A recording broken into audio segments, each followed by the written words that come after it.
오늘도 주님의 은혜와 평강이 예배하는 우리 모든 성도님들의 삶과 가정 가운데 함께 하시길 축복합니다.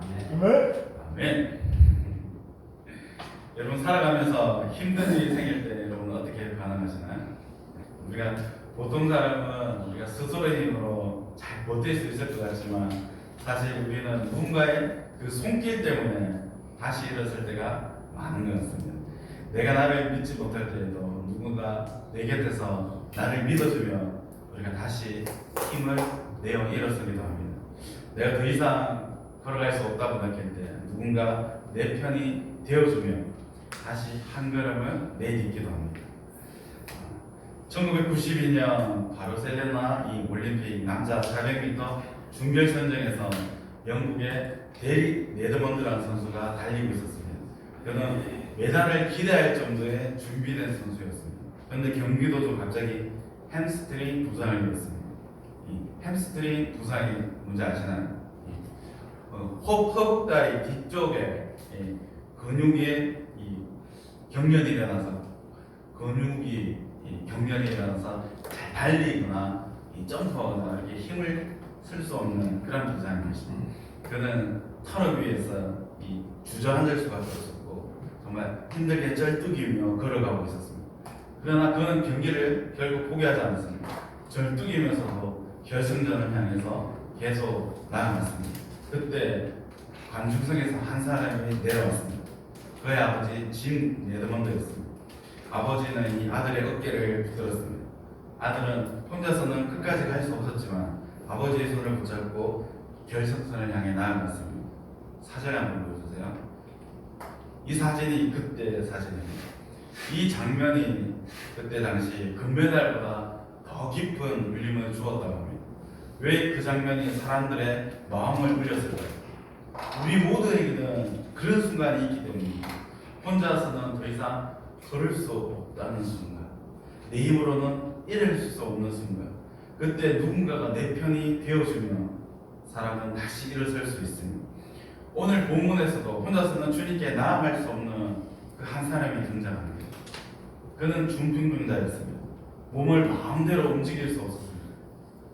평생 누워 있었어요. 누군가가 옮겨주지 않으면 한 발짝도 나아갈 수 없는 그런 상황이었습니다. 근데 그에게는 친구들이 있었습니다. 네 사람이 그를 메고 예수님께로 나아갔습니다. 이 장면은 단순히 친절한 사람들이 병자를 도와준 이야기가 아닙니다. 그래서 한 사람을 살리기 위해서 함께 짐을 진 공동체의 이야기입니다.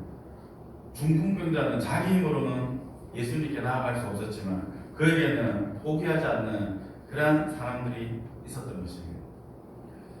사랑하는 성도 여러분, 신앙 공동체가 무엇입니까? 혼자 걸어갈 수 없는 사람을 주님께 함께 데려가는 공동체입니다.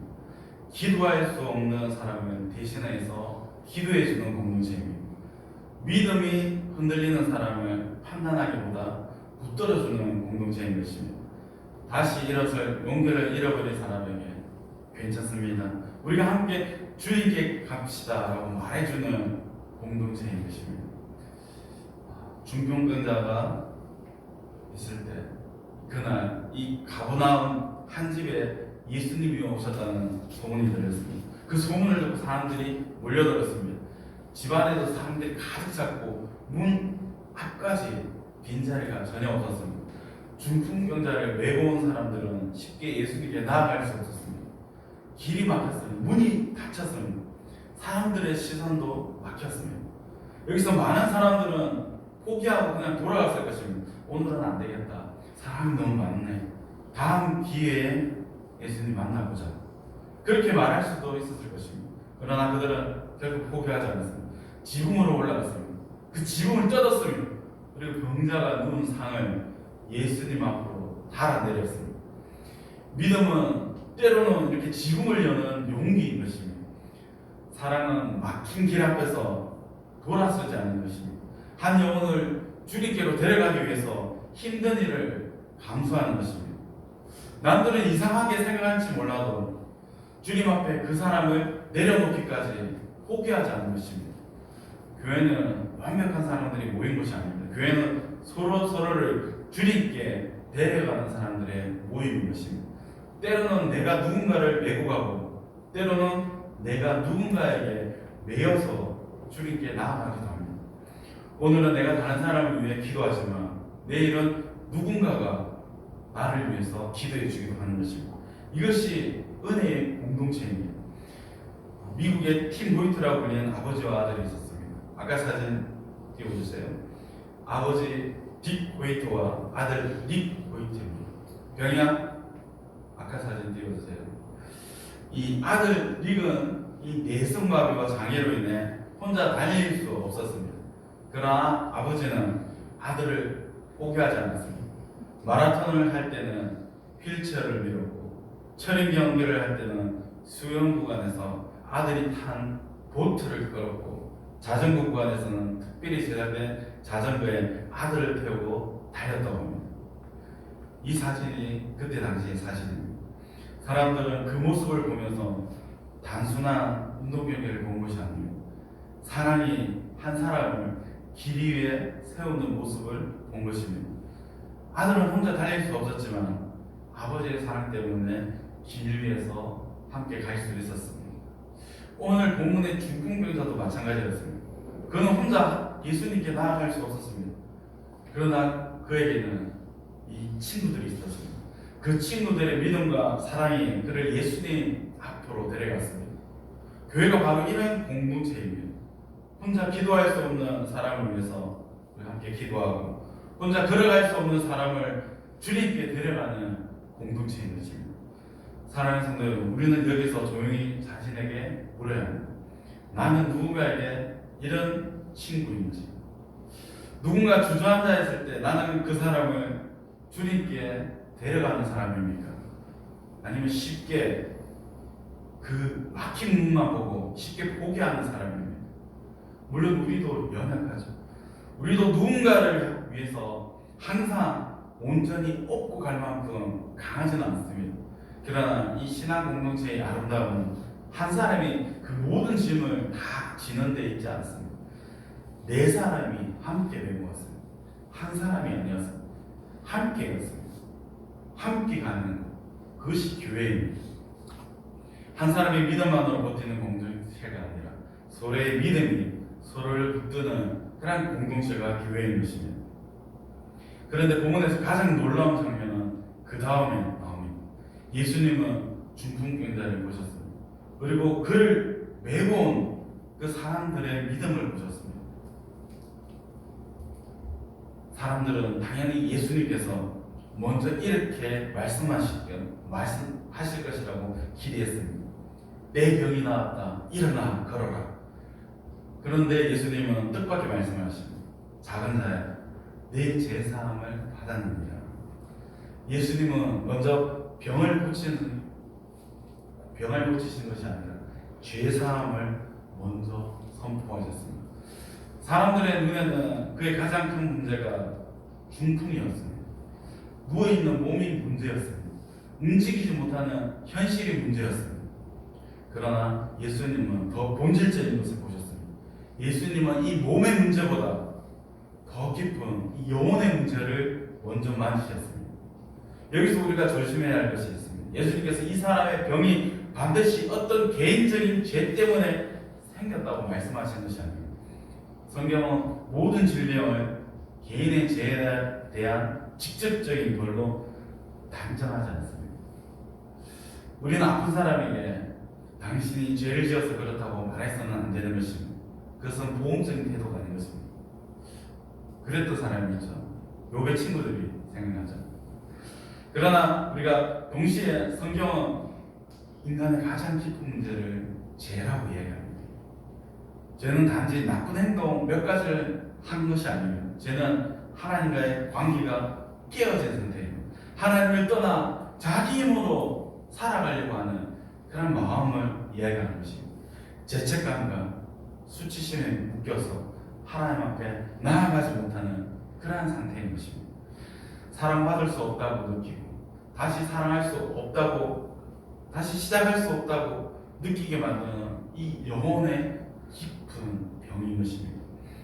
중풍병자의 몸은 상위에 누워 있었지만 어쩌면 그의 마음은 더 오래 누워 있었을지 모르겠습니다.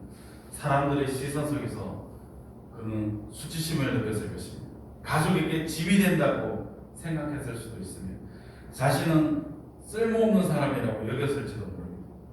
몸만 움직이지 못하는 것이 아니라 그 마음까지 묶여 있을 수 있습니다. 예수님은 그런 자에게 작은 자야라고 부르시며, 이 말은 차가운 꾸짖음이 아니었습니다. 정죄의 말이 아니라 따뜻한 부르심이었습니다. 주님은 그를 문제로 보지 않으셨습니다. 짐으로 보지 않으셨습니다. 죄인으로 낙이 찍지 않으셨습니다. 주님은 그를 불쌍히 여기셨고 가장 깊은 곳을 만지셨습니다. 내 죄사함을 받았느니라. 이 말씀은 그의 존재를 다시 세워주시는 말씀입니다. 너는 더 이상 죄책감에 묶인 존재가 아니다. 너는 더 이상 수치심에 갇힌 사람이 아니다. 너는 하나님 앞에서 버려진 사람이 아니다. 하나님께서 너를 용서하신다. 하나님께서 너를 다시 받아주신다. 하나님께서 너를 새롭게 하신다. 사랑하는 성도 여러분, 우리에게도 이 말씀이 필요한 것입니다. 우리는 몸보다 마음이 먼저 주저앉아 있을 때가 있습니다.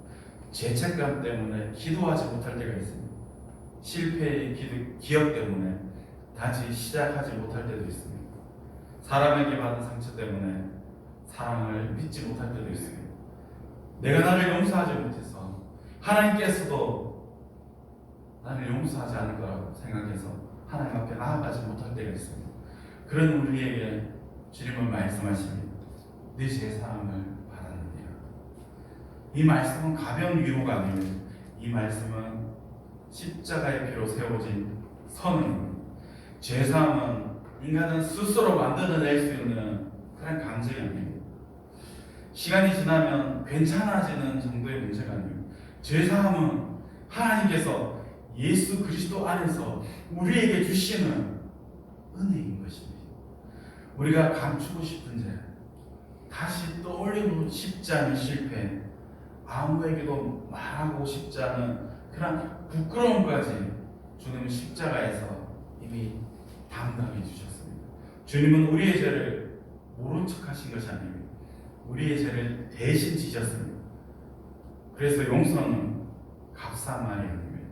용서는 예수님의 생명으로 주어진 은혜인 것입니다. 근데 이 은혜를 이해하지 못한 사람들이 있었습니다. 서기관들이 마음속으로 생각했습니다. 이 사람이 어찌 이렇게 말하는가? 신성모독이로 오직 하나님 한 분이 누가 이 죄를 사하겠느냐? 그들의 말은 반은 맞고 반은 틀렸습니다. 죄를 사하실 수 있는 분은 오직 하나님 뿐입니다. 그것은 맞습니다. 그러나 그들이 몰랐던 것이 있습니다. 지금 그들 앞에 계신 예수님이 바로 하나님의 아들이시라는 사실입니다. 예수님은 단순히 그 좋은 진리를 가르쳐주는 선생이 아닙니다. 병만 고쳐주는 어떤 기적의 사람이 아닙니다. 예수님은 죄를 사하시는 권세를 가지신 주님이 되어주십니다. 예수님은 그들의 생각을 아시고 말씀하십니다. 중풍병자에게 내 죄사함을 받았느니라 하는 말과 일어나 내 상을 가지고 걸어가라는 말 중에서 어느 것이 쉽겠느냐? 사람들의 눈에는 병 고침이 더 어려워 보입니다. 그러나 사실 이 죄사함은 하나님만 하실 수 있는 일입니다. 병 고침은 눈에 보이지만 죄사함은 눈에 보이지 않는 일입니다. 그래서 예수님은 보이지 않는 이 죄사함의 권세를 보이는 치유로 증명해 보이셨습니다. 그리고 중풍병자에게 말씀하십니다. 내가 내게 이르노니 일어나 내 상을 가지고 집으로 가라. 이 말씀은 단순히 병이 나았다는 선언이 아닙니다. 이것은 새로운 삶으로 부르시는 그런 말씀인 것입니다. 예수님은 그에게 누워있던 자리에서 일어나라고 말씀하십니다. 그는 그가 오랫동안 누워있던 그 상을 가지고 가라고 하십니다. 그리고 집으로 가라고 하십니다. 여기에는 깊은 의미가 있습니다. 주님은 우리를 용서하실 뿐 아니라 일으켜 주십니다. 주님은 우리의 과거를 덮어주실 뿐 아니라 새로운 걸음을 긋게 하십니다. 주님은 우리를 누워있던 자리에 그대로 두지 않으십니다. 은혜는 이렇게 일어섬으로 증명되는 것입니다. 이 말은 우리가 무엇인가를 해야만 은혜를 받을 수 있다는 뜻이 아닙니다. 은혜는 우리에게 먼저 주어집니다. 제사함은 예수님께서 먼저 선포해 주셨습니다. 중풍병자가 자기 힘으로 일어난 때에 용서받은 것이 아닙니다. 용서가 먼저였고 은혜가 먼저였습니다. 주님의 말씀이 먼저였습니다. 그러나 참된 은혜는 사람을 그대로 눕혀두지 않습니다. 제사함을 받은 사람은 다시 일어납니다. 용서받은 사람은 다시 걸어갑니다. 사랑받은 사람은 다시 사랑하기 시작합니다. 주님의 은혜를 경험한 사람은 이제 예전의 자리로 돌아가 예전처럼 살아갈 수 없습니다. 우리가 아까 불렀던 찬송가 나 같은 죄인 살리신의 원곡인 어메이징 그레이스를 쓴 존 뉴턴이라는 사람이 있습니다. 사진 띄워주세요. 그는 젊은 시절 이 노예무역에 관여했던 사람이었습니다. 그의 과거는 결코 가볍게 말할 수 없는 어두운 과거였습니다. 그러나 그는 이 하나님의 은혜를 경험한 뒤 삶의 방향이 바뀌었습니다. 훗날 그는 목회자가 되었습니다. 자신이 관여했던 이 노예무역의 이 죄악을 고백하면서 노예무역의 폐지운동에도 영향을 끼치는 그런 사람이 되었습니다. 은혜는 과거가 없었던 사람처럼 만드는 것이 아닙니다. 은혜는 과거에 묶여 살던 사람이 아니라 은혜는 그 과거에 묶여 살던 사람을 다시 일으켜 새로운 삶을 살아가게 만드는 것입니다. 이 존 뉴턴의 고백처럼 은혜는 죄인을 살리고 그 은혜를 받은 사람은 다시 새로운 길을 향해 나아가게 됩니다. 오늘 본문의 중풍병자도 그렇습니다. 주님은 먼저 내 제사함을 받았느니라고 말씀하셨습니다. 그리고 이어서 일어나 내 상을 가지고 집으로 가라고 말씀하셨습니다. 제사함은 죄를 그대로 눕혀두지 않는 은혜는 그를 이렇게 세우고 또 참된 은혜는 사람을 다시 걷게 하십니다. 일어나라. 주님은 오늘 우리에게도 말씀하십니다. 죄책감의 자리에서 일어나라. 수치심의 자리에서 일어나라. 포기의 자리에서 일어나라. 원망의 자리에서 일어나라. 우리 누워있던 그 무기력의 자리에서 일어나라. 내 힘으로 일어나라는 말이 아닙니다. 내가 너를 용서했으니 내가 너를 붙들고 있으니 내 말씀을 의지하여 일어나라는 말씀입니다. 또한 내 상을 가지고 가라고 말씀입니다. 왜 예수님은 그 상을 버리고 가라고 하지 않으셨어요? 그 누워있던 그 상은 그의 과거였습니다. 무기력의 자리였습니다. 사람들에게 들려와야 했던 연약함의 상징이었습니다. 근데 이제 그 상을 그가 들고 갑니다. 전에는 상이 그를 붙들고 있었지만 이제는 그가 상을 들고 걸어갑니다. 전에는 그 상이 수치였지만 이제는 그 상이 은혜의 전부가 되었습니다. 사랑하는 성도들, 주님은 우리의 상처를 그냥 지워버리기만 하는 분이 아닙니다. 때로는 그 상처가 은혜의 전부가 되게 하십니다. 내가 넘어졌던 자리, 내가 울었던 자리, 내가 부끄러워했던 자리, 내가 다시는 일어설 수 없다고 생각했던 그 자리까지도 주님 손에 붙들리면 간증이 됩니다. 은혜의 자리가 됩니다. 전에는 나를 묶고 있던 것이 이제는 하나님의 은혜를 정언하는 그런 도구가 되는 것입니다. 전에는 나의 약점이었던 것이 이제는 다른 사람을 위로하는 통로가 될 수 있는 것입니다. 전에는 숨기고 싶었던 시간이 이제는 주님이 나를 여기서 일으키셨습니다라고 고백하는 그런 은혜의 자리가 되는 것입니다. 그러므로 성도는 과거에 붙잡혀 살지 않습니다. 과거를 부정하지도 않습니다. 그 상을 들고 지구로 갑니다. 주님이 나를 일으키셨다는 그 증거를 가지고 삶의 자리로 돌아갑니다. 집으로 가라. 예수님은 그를 특별한 무대 위에서만 세우지 않으셨습니다. 집으로 보내셨습니다. 은혜는 예배당 안에서만 오는 감동이 아니고 은혜는 집으로 돌아가 정면되는 것입니다. 가족 앞에서, 일터에서, 우리의 관계 속에서, 매일의 삶 속에서 정면되는 것입니다. 우리가 주일에 은혜 받는 것은 너무나도 중요합니다. 그러나 더 중요한 것은 그 은혜를 가지고 집으로 돌아가는 것입니다. 예배 가운데 용서의 말씀을 듣고 은혜의 말씀을 듣고 다시 가정에서 부드러운 말 한마디를 시작하는 것입니다. 주님의 사랑을 받고 일터에서 정직한 선택을 하는 것입니다. 내 마음이 회복되고 누군가를 향한 그 미움의 손을 내려놓는 것입니다. 이것이 일어섬입니다.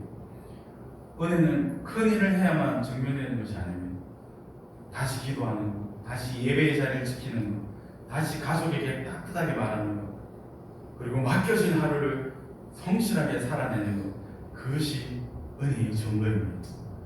오늘 본문 마지막을 보면 모든 사람이 놀라서 하나님의 영광을 돌리며 이야기합니다. 우리가 이런 일을 도무지 보지 못하였다. 사람들은 기적을 보았습니다.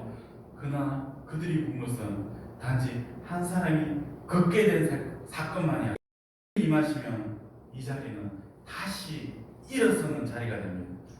죄책감에 눌린 사람이 용서의 말씀을 듣는 자리입니다. 무기력에 누워있던 사람이 주님의 영성으로 일어서는 자리입니다. 포기했던 사람이 다시 용기를 얻는 그런 자리인 것입니다. 주님께서 오늘도 말씀하십니다. 작은 자야, 내 죄사함을 받았느니라. 주님은 우리를 정죄하기 위해서 부르신 것이 아닙니다. 우리를 다시 살리기 위해서 부르셨습니다. 주님은 우리의 겉모습만 고치시는 분이 아니십니다. 우리 안에 가장 깊은 곳, 하나님과의 관계, 마음의 뿌리, 죄와 수치의 문제를 만져주시는 분이십니다. 그리고 주님은 다시 말씀하십니다. 일어나 내 상을 가지고 집으로 가라. 이제 그 자리에 그대로 누워있지 말라는 말씀입니다. 은혜를 받았다면 다시 걸어라는 말씀입니다. 용서를 받았다면 다시 사랑하라는 말씀입니다. 주님께 붙들렸다면 다시 하루하루를 살아내라는 말씀입니다. 오늘 우리에게 필요한 것은 완벽한 자신감이 아닙니다. 다시 일어서는 용기입니다. 나는 강하기 때문에 일어나는 것이 아닙니다. 주님이 용서하셨기 때문에 일어납니다. 나는 모든 문제가 해결됐기 때문에 걸어가는 것이 아닙니다. 주님이 말씀하셨기 때문에 걸어갑니다. 나는 과거가 없어서 새롭게 되는 것이 아닙니다. 주님이 내 과거까지 은혜의 증거로 바꾸셨기 때문에 다시 사는 것입니다. 중풍병자는 친구들의 손에 실려왔지만 그 주님의 말씀을 듣고 자기 발로 걸어갔습니다. 이것이 복음입니다. 우리는 죄와 상처와 무기력에 묶여서 있었지만 주님의 은혜로 다시 일어날 수 있습니다. 그리고 우리가 누워있던 그 자리가 더 이상 수치의 자리가 아니라 은혜의 증거가 됩니다. 사랑하는 성도 여러분, 주님 앞에서 다시 용기를 얻으시기 바랍니다. 죄사함의 은혜를 믿으십시오. 나를 근본에서부터 만지시는 주님의 손길을 신뢰하십시오. 그리고 오늘 다시 일어나십시오. 오래 붙들고 있던 죄책감을 내려놓고 일어나시기 바랍니다. 나를 묶고 있던 상처의 자리에서 일어나십시오. 하나님의 사랑을 믿지 못하고 있던 두려움에서 일어나시기 바랍니다. 우리 교회도 그런 공동체가 되기를 바랍니다. 누군가 쓰러졌을 때 비난하기보다 함께 메고 가는 교회, 누군가 길을 잃었을 때 정죄하기보다 주님께 데려가는 교회, 누군가 다시 일어설 용기를 잃었을 때 함께 울고 함께 기도하는 그런 교회가 되기를 바랍니다. 주님은 우리에게 말씀하셨습니다. 내가 내게 이르노니 일어나라. 그 말씀 앞에 믿음으로 순종할 때 우리의 삶에도 하나님의 영광이 드러날 줄 믿습니다. 우리의 가정이 다시 은혜의 자리로 세워지고 우리의 믿음이 다시 소망으로 일어나면 우리의 교회가 서로를 다시 주님께로 데려가는 사랑의 공동체로 세워질 줄 믿습니다. 오늘도 주님은 제사함의 은혜로 우리를 부르십니다. 그리고 일어섬의 용기로 우리를 보내십니다. 그 은혜를 붙들고 다시 일어서는 저와 여러분 되시기를 간절히 축원드립니다. 기도드리겠습니다. 임하시면 이 자리는 다시 일어서는 자리가 됩니다. 죄책감에 눌린 사람이 용서의 말씀을 듣는 자리입니다. 무기력에 누워있던 사람이 주님의 영성으로 일어서는 자리입니다. 포기했던 사람이 다시 용기를 얻는 그런 자리인 것입니다. 주님께서 오늘도 말씀하십니다. 작은 자야, 내 죄사함을 받았느니라. 주님은 우리를 정죄하기 위해서 부르신 것이 아닙니다. 우리를 다시 살리기 위해서 부르셨습니다. 주님은 우리의 겉모습만 고치시는 분이 아니십니다. 우리 안에 가장 깊은 곳, 하나님과의 관계, 마음의 뿌리, 죄와 수치의 문제를 만져주시는 분이십니다. 그리고 주님은 다시 말씀하십니다. 일어나 내 상을 가지고 집으로 가라. 이제 그 자리에 그대로 누워있지 말라는 말씀입니다. 은혜를 받았다면 다시 걸어라는 말씀입니다. 용서를 받았다면 다시 사랑하라는 말씀입니다. 주님께 붙들렸다면 다시 하루하루를 살아내라는 말씀입니다. 오늘 우리에게 필요한 것은 완벽한 자신감이 아닙니다. 다시 일어서는 용기입니다. 나는 강하기 때문에 일어나는 것이 아닙니다. 주님이 용서하셨기 때문에 일어납니다. 나는 모든 문제가 해결됐기 때문에 걸어가는 것이 아닙니다. 주님이 말씀하셨기 때문에 걸어갑니다. 나는 과거가 없어서 새롭게 되는 것이 아닙니다. 주님이 내 과거까지 은혜의 증거로 바꾸셨기 때문에 다시 사는 것입니다. 중풍병자는 친구들 손에 실려왔지만 그 주님의 말씀을 듣고 자기 발로 걸어갔습니다. 이것이 복음입니다. 우리는 죄와 상처와 무기력에 묶여서 있었지만 주님의 은혜로 다시 일어날 수 있습니다. 그리고 우리가 누워있던 그 자리가 더 이상 수치의 자리가 아니라 은혜의 증거가 됩니다. 사랑하는 성도 여러분, 주님 앞에서 다시 용기를 얻으시기 바랍니다. 제3의 은혜를 믿으십시오. 나를 근본에서부터 만지시는 주님의 손길을 신뢰하십시오. 그리고 오늘 다시 일어나십시오. 오래 붙들고 있던 죄책감을 내려놓고 일어나시기 바랍니다. 나를 묶고 있던 상처의 자리에서 일어나십시오. 하나님의 사랑을 믿지 못하고 있던 두려움에서 일어나시기 바랍니다. 우리 교회도 그런 공동체가 되기를 바랍니다. 누군가 쓰러졌을 때 비난하기보다 함께 메고 가는 교회, 누군가 길을 잃었을 때 정지하기보다 주님께 데려가는 교회, 누군가 다시 일어설 용기를 잃었을 때 함께 울고 함께 기도하는 그런 교회가 되기를 바랍니다. 주님은 우리에게 말씀하셨습니다. 내가 내게 이르노니 일어나라. 그 말씀 앞에 믿음으로 순종할 때 우리의 삶에도 하나님의 영광이 드러날 줄 믿습니다. 우리의 가정이 다시 은혜의 자리로 세워지고 우리의 믿음이 다시 소망으로 일어나면 우리의 교회가 서로를 다시 주님께로 데려가는 사랑의 공동체로 세워질 줄 믿습니다. 오늘도 주님은 제3의 은혜로 우리를 부르십니다. 그리고 일어섬의 용기로 우리를 보내십니다. 그 은혜를 붙들고 다시 일어서는 저와 여러분 되시기를 간절히 축원드립니다. 기도드리겠습니다.